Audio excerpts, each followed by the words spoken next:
안녕하세요.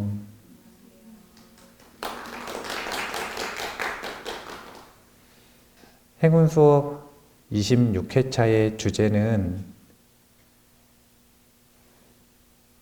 조언과 충고를 쉽게 받아들임이라고 하는 축복경의 내용인데요.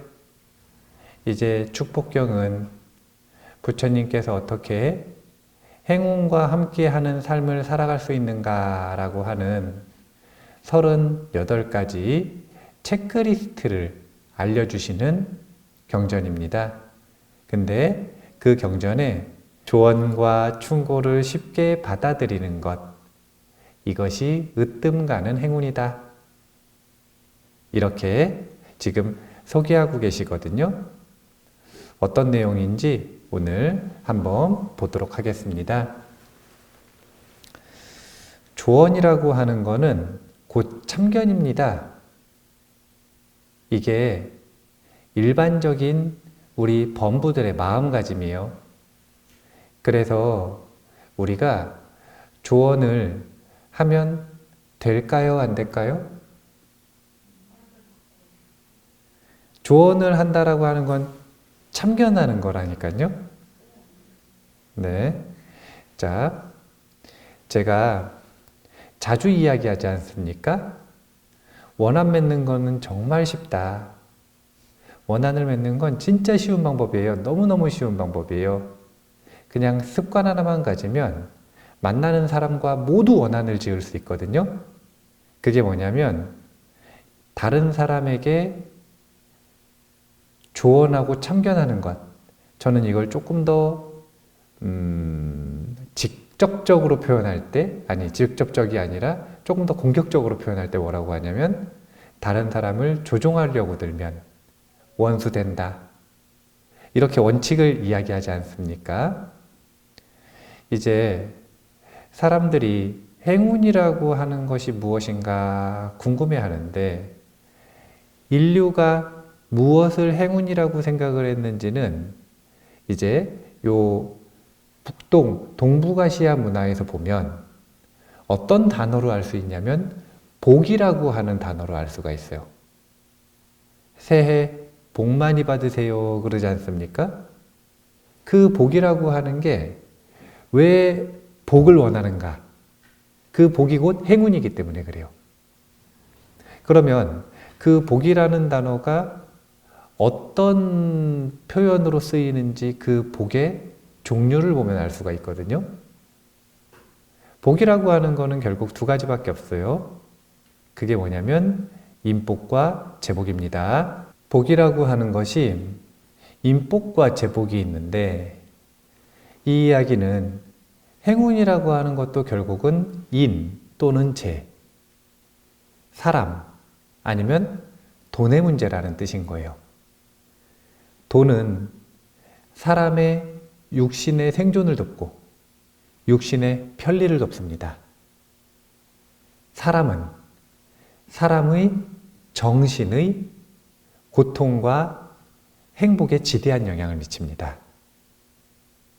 그래서 육신을 살리고 정신을 살리는 데 있어서 이 돈과 사람의 문제가 너무 중요하다는 거예요. 조언과 충고를 잘 받아들이는 것이 으뜸 가는 행운이다. 이것은 지금 사람과의 관계에 대한 이야기입니다. 원한을 맺지 않는 두 가지 원칙이 있거든요. 제가 두 가지 원칙을 소개를 해드릴게요. 하나, 요청이 없는 경우 조언하지 않는다.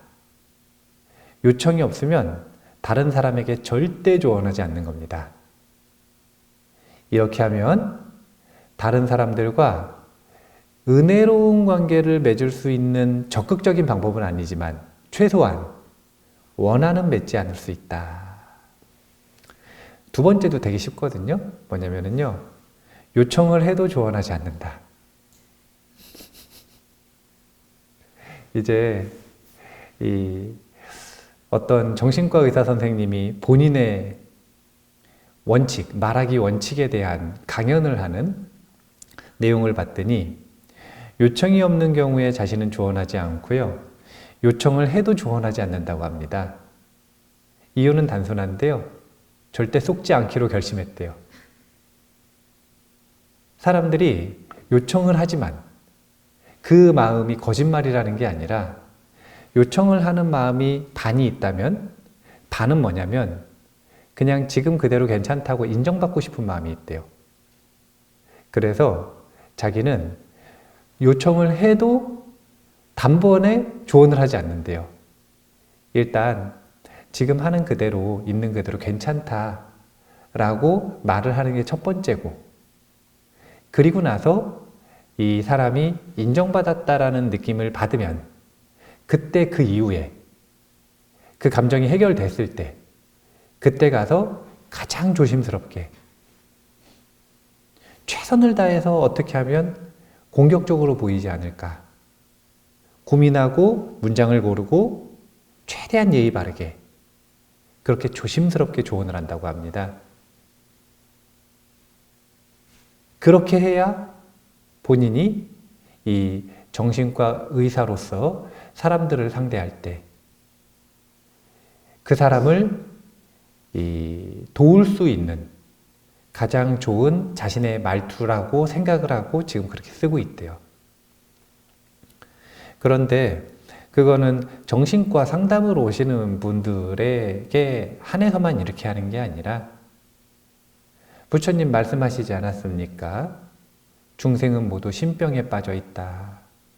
그럼 우리 전부 마음병 있는 사람들인데, 그러면 마음병 있는 대부분의 중생들을 대할 때는 이렇게 해야 되는 거예요. 요청이 없는 경우 조언하지 않는다. 요청을 해도 조언하지 않는다.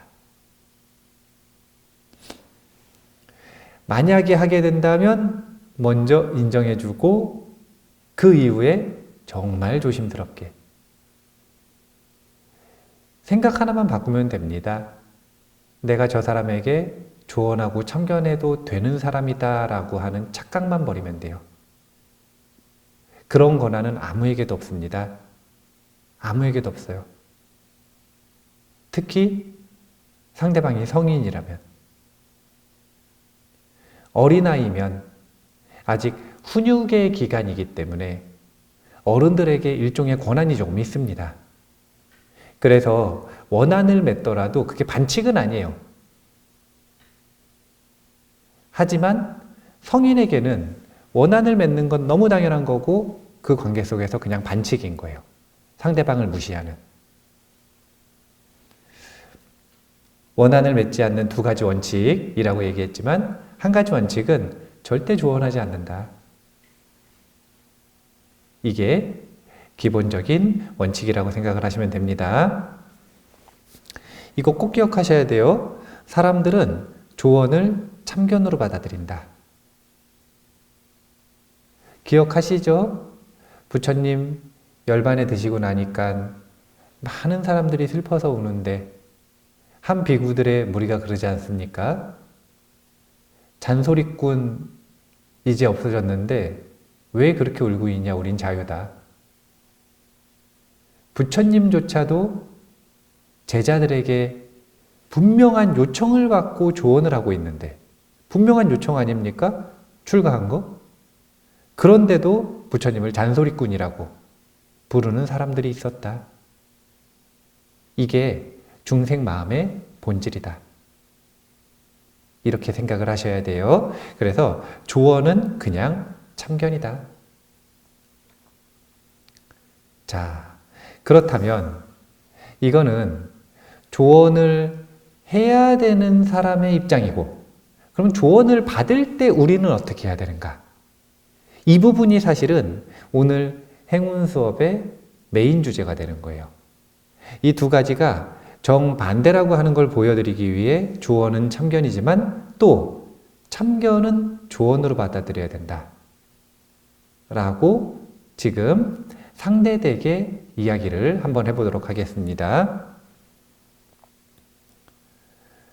내 마음에도 수행을 아무리 해도 수행이 완성되기 전까지 자성의 중생이 있을까요, 없을까요? 그러면 누가 와가지고 나한테 참견을 해요. 조언이랍시고 이런 생각이 들죠? 조언하는 척 참견을 하고 잔소리를 하는 거잖아요. 그러면 속에서 이런 생각이 들 수 있어요.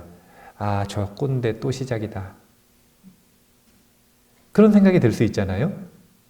왜냐면 나도 중생이니까, 내 마음에 중생이 남아있으니까 그 중생에 나타나는 빈도수가 적더라도, 겸손하게 평소에 잘 받아들여도 마음의 컨디션이 좋지 않거나 자성의 중생이 깨어나는 순간들이 있어요.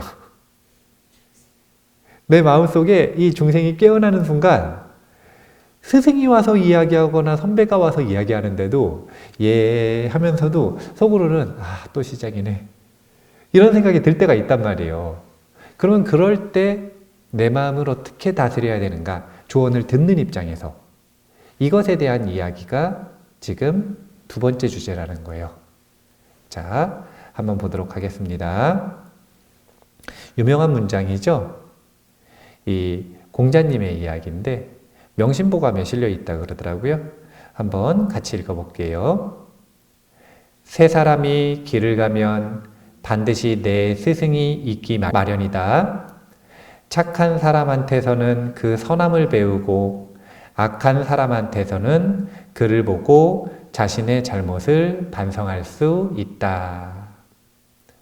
세 사람이 함께 길을 가면 그 사람들에게 어디서든 언제든 배울 수 있는 것이 있다. 여기서 배울 수 있다라고 하는 게 항상 그 사람에게 장점이 있어서 배우는 것이 아니라 그 사람의 장점과 선함이 있으면 그것을 배우는 거고, 또 다른 사람한테 악한 모습을 보면 그 모습을 보면서 반면교사 삼아서 자신의 마음의 잘못을 반성할 수 있다. 왜 이렇게 되는가? 공자님은 세 사람이 걸어가야 이제 스승을 만날 수 있다라고 이야기를 했지만, 이 선수행을 하는 선가에서는 세 사람이 아니라 두 사람, 한 사람과 같이 있거나 나 혼자 있어도 항상 스승을 찾을 수 있다라고 하는 것을 선가귀감이라고 하는, 이제 이거는 내 마음과 그리고 다른 사람들을 통해서 이 마음의 거울을 비춰보듯이 우리가 배울 것을 찾을 수 있는 내용을 이야기하는 건데요. 항상 다른 사람은 내 마음을 비춰보는 거울이다, 이렇게 생각해야 돼요.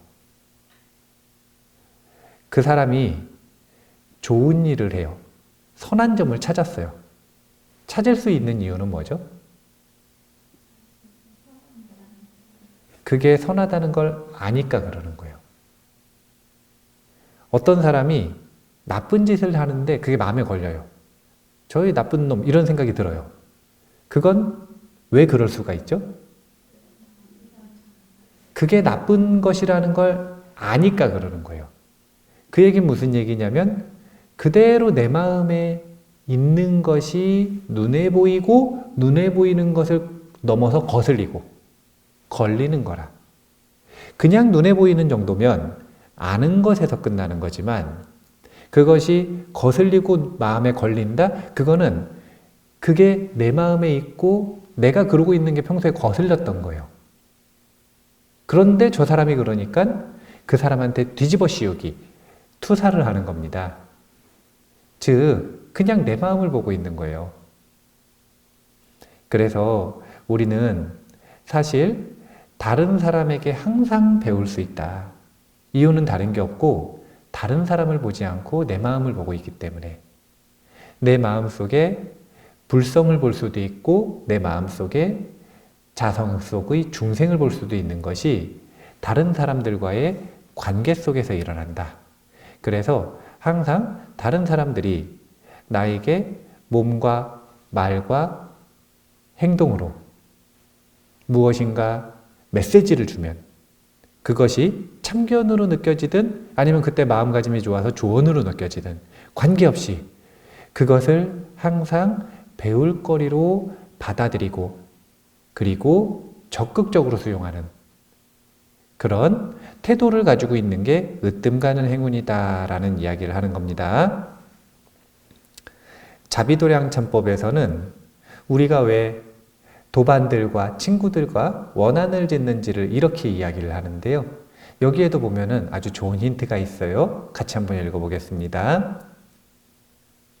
다른 이는 후하게 대하고 스스로는 박하게 대할 줄을 모르고 서로 꺼리고 미워하며 자기의 허물은 살피지 않고 오로지 다른 이의 잘못만 입에 담습니다.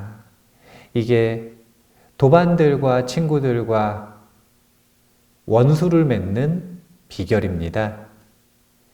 이루는 다른 게 없죠. 여기 원래는 수행자는 어떻게 해야 되냐면 다른 이는 후하게 대해야 되고 스스로를 박하게 대해야 되는 거예요. 그래야 계를 지킬 수가 있어요. 그리고 그것이 계의 본질에 맞습니다. 왜냐? 계는 자율적이라 그랬나요? 타율적이라 그랬나요? 그러면 내가 스스로 지키는 거예요? 남에 의해서 지키는 거예요? 그러면 자신에게는 엄해야 돼요? 후해야 돼요? 엄해야 지킬 수 있는 거예요. 그런데 자기 자신을 엄하게 하지 않으니까 타인의 계율을 가지고 박하게 대합니다. 근데 이것도 반칙이죠. 왜냐면 타인의 계율은 누구에게 권한이 있어요? 네. 단체의 규칙은 얘기할 수 있죠. 근데 그게 아니라 타인의 도덕성, 규칙 외의 일들에 대해서는 다른 사람에게 절대 조언하고 참견하면 안 되는 거예요.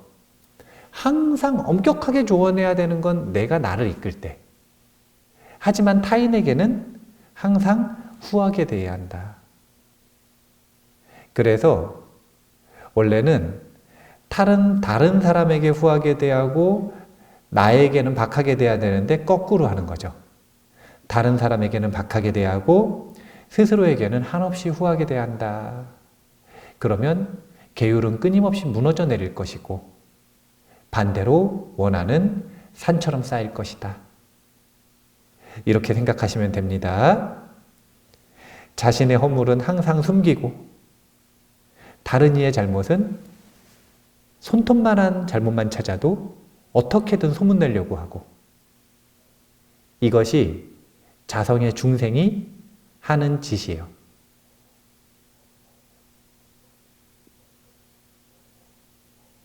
이게 원한을 만드는 일입니다. 자, 그래서 이 두 가지를 잠깐 정리하면 다른 일을 대할 때는 항상 조언은 참견이다. 이걸 기억을 하셔야 되는 거예요. 그러니까 조언하라는 거예요? 말라는 거예요? 하지 말라는 얘기예요. 무슨 조언이에요? 조언은 하는 거 아닙니다. 반대로 다른 사람이 나에게 무엇인가 조언이나 충고를 할 때는 그것을 참견이라고 생각하지 말고 조언이라고 생각해야 된다. 내가 말할 때는 조언하지 않는 것. 하지만 내가 들을 때는 항상 그것을 조언과 충고라고 생각하고 받아들이는 것. 그러면 원한이 늘어날 일이 별로 없어요. 이게 제복을 만들지는 않지만 분명한 인복을 만든다. 이렇게 생각하시면 됩니다. 자, 그래서 이런 태도를 가지고 남에게 조언하지 않되 타인의 조언은 내가 엄하게 잘 받아들인다면 그러면 고집하는 자가 아니라 개선하는 자가 된다. 고집하는 자는 아무리 수행하는 척을 해봐야 수행자가 아니고 왜냐하면 탐진치가 끊임없이 증장되니까. 개선하는 자는 수행법을 하나도 몰라도 그냥 일상 속에서만 살아가도 다른 사람하고만 그냥 살아도 관계 속에서 그냥 살기만 해도 자신의 탐진치가 줄어들기 때문에 그런 사람은 수행자라고 할 수 있는 거예요. 수행의 기술, 마음의 기술, 절을 얼마나 잘하는지, 경전을 얼마나 잘 읽는지, 명상을 얼마나 오래 했는지 아무것도 중요한 게 아니라 본질은 탐진치가 늘어나는가 줄어드는가. 사실은 사람과의 관계 속에서 이 조언과 충고를 잘 받아들이는 연습만 하는 것, 이것만으로도 얼마든지 수행은 증장될 수가 있는 거예요. 고집하는 자로 남을 것인가? 개선하는 자로 나아갈 것인가? 고집하는 자는 중생으로 남는 것이고, 개선하는 자는 중생에서 벗어나는 길이다. 자, 거꾸로였죠. 전도몽상. 중생은 부처님이 와서 조언을 해도 참견이라고 말합니다. 반대로 부처님은요, 중생이 와서 참견을 해도요, 그걸 충고로 받아들입니다. 부처님은 항상 계율을 그렇게 사람들의 의견을 수용해서 타당할 경우에 계율, 승단의 전체 규율조차도 바꿔오셨어요. 중생이 와서 참견을 하는데, 중생이 와서 그냥 하소연하는데, 그게 타당하다면 그것을 전체의 규율로 열고 닫고 바꿔오시는 이 행위를 지속하셨습니다. 계율은 그렇게 완성되는 거거든요. 중생의 의견을 받아들여서. 완전히 반대의 태도죠. 완전히 극단적인 반대의 태도예요. 중생은 부처님이 가서 요청을 해가지고 질문에 대해서 조언을 하는데도 잔소리라고 생각한다니까요. 그게 바로 중생의 마음이에요. 그런데 부처님은 거꾸로 요청하지 않았어요. 그냥 중생이 와가지고 하소연하고 참견하는 거예요. 컴플레인. 근데 그것을 기꺼이 옳다면 받아들이는 태도. 이 조언과 충고를 잘 받아들이는 태도, 이것이 극대화된 게 바로 부처님입니다. 그러니까 부처님이 인복이 그리 뛰어나신 거라. 으뜸 가는 행운을 누리시는 것이다. 자, 스님의 사랑 수업에 보면 7가지 이 중생을 사랑하고 경애하는 자비의 훈련 법칙이 있죠. 보현행원을 바탕으로 제가 정리한 건데요. 같이 한번 읽어보겠습니다. 1. 눈동자에 비치는 사람을 공경하고 사랑하기. 2. 눈동자에 비치는 사람에게 기쁘게 인사하기. 3. 눈동자에 비치는 사람을 관찰하며 장점 찾기. 4. 눈동자에 비치는 사람의 장점을 감탄하며 칭찬하기. 5. 눈동자에 비치는 사람에게 작은 것부터 베풀기. 6. 눈동자에 비치는 사람의 장점을 따라 배우기. 7. 눈동자에 비치는 사람과 진심으로 축복하기. 이 7가지 중에 6번째를 보면 눈동자에 비치는 사람의 장점을 따라 배우기가 있습니다. 이것이 상대방을 사랑하고 존중하는, 아끼고 존중하는 으뜸 가는 태도 중에 하나인 거예요. 우리가 단순하게 보면은 다른 사람에게 절대 조언하지 않는다, 이렇게 얘기하지 않았습니까? 요청하지 않은 경우에는 조언하지 않는다. 요청을 해도 조언하지 않는다. 그러면 이거를 다른 사람으로부터 우리가 배우는 것, 그 조언과 충고를 받아들이는 것에도 그대로 적용을 해야겠죠. 요청을 하는 경우에 이게 무슨 뜻이냐면, 내가 다른 사람에게 자, 이제부터 제가 고칠 점을 좀 얘기해 주십시오 라고 요청을 해가지고 참견을 하는 경우가 있겠죠. 그러면은 그런 경우에 그걸 조언으로 받아들여야 되죠. 근데 요청이 없는 경우라고 하는 건 무슨 뜻일까요? 상대방이 말로써 조언이나 충고를 하지 않는 거예요. 그래도 그 사람을 관찰하면서 그 사람의 배워야 할 것을 배우는 것. 그러니까 언어적인 조언, 비언어적인 조언, 그 모두를 찾아서 눈동자에 있는 그 사람을 스승으로 생각하고 배우는 태도, 배우는 마음가짐. 이것 자체가 으뜸 가는 행운이다.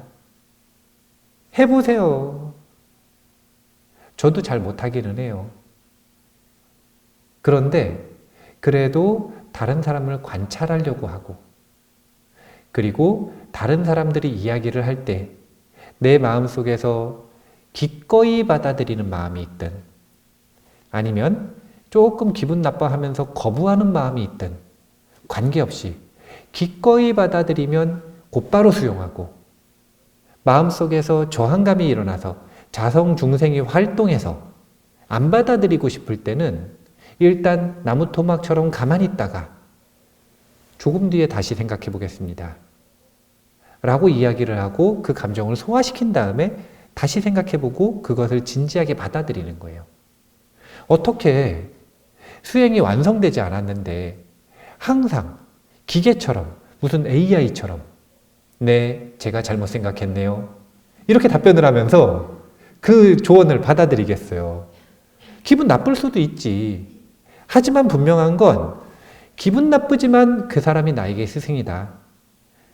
그래서 그것을 기꺼이 받아들일 마음가짐이 있는가 없는가에 따라 방향성이 완전히 다른 거잖아요. 기분 나쁨에서 그 사람을 욕하고 화내는 방향성으로 나아갈 것인지, 아이고 저 꼰대 그러면서, 그게 아니라 기분이 나쁜데 그걸 소화시키고 나의 발전의 원동력으로 삼을 것인지.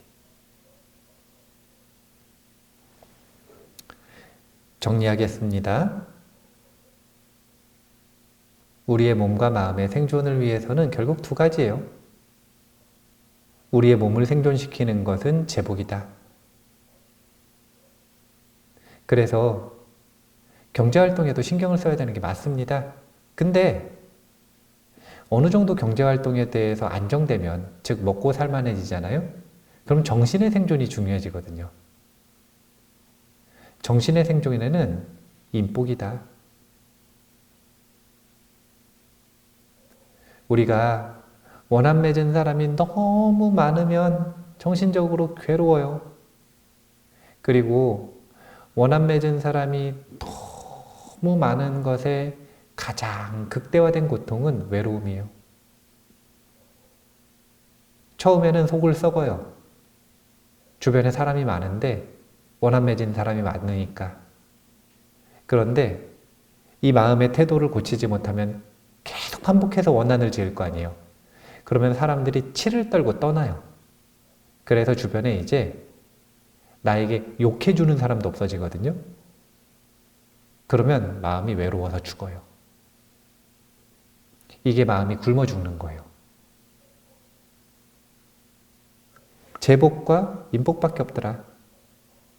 우리가 그 중에서도 사람 관계가 정말 중요하기 때문에 그 사람이, 좋은 사람이 바로 나의 행운이기 때문에 그 사람들과 좋은 관계를 맺고자 한다면 반드시 조언과 충고를 잘 받아들이는 태도, 반대로는 조언과 충고를 적절하게 활용하는 태도, 이것을 꼭 연습을 하신다면 그것이 나에게 으뜸 가는 행운이 될 것이다. 이렇게 마음에 새기시면서 하루를 잘 살아보시기 바라겠습니다. 자, 그러면 오늘 행운 수업 26회차 마무리하도록 하겠습니다. 감사합니다.